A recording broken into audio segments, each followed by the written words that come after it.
In this lesson, we're going to cover how to split a face and a part. The file that I have open is called split.ipt, and it can be found in your Chapter 8 exercise folder. I'm going to start off by extruding the SketchUp by 20 millimeters. And what I want to do first of all is we're going to split this front face here, and I'm going to draw on a spline, and what I'm going to end up doing is applying some face draft, but I don't want that face draft just to go in a straight line. That's why I'm going to draw in a spline here. So let's make that the active plane, use the look at tool, and then I'm going to just draw in a spline.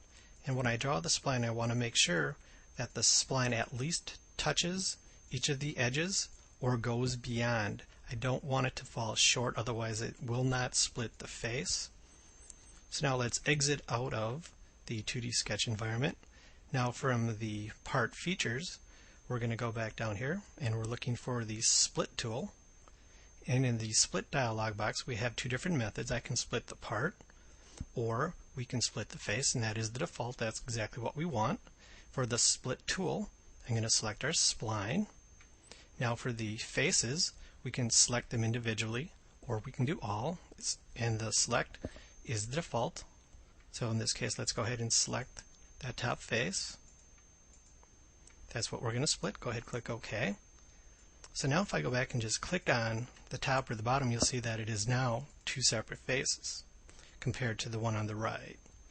So simply what I need to do now is we're going to go down and we're going to get the face draft tool, and I'm going to select the pull direction, and then for the faces here, I'm just going to move my cursor over that top point of that spline. Let's change it to 15 degrees so we can see it. Click OK.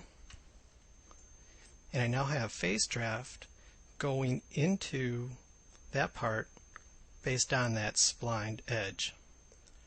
I'm going to go ahead and delete the split, but in this case I'm going to keep the sketch. And what I want to show next is how we can go back and reuse that geometry to go back and split the part. But before I do that, what I'd like to do is let's go ahead and click on the shell tool. And then in the shell dialog box, I'm not going to remove any faces. I'm just going to take 1 millimeter out of the inside. So basically what we have here is a hollowed box. And what I'm going to do next is we're going to take that spline, and I'm going to go ahead and extrude that out as a surface.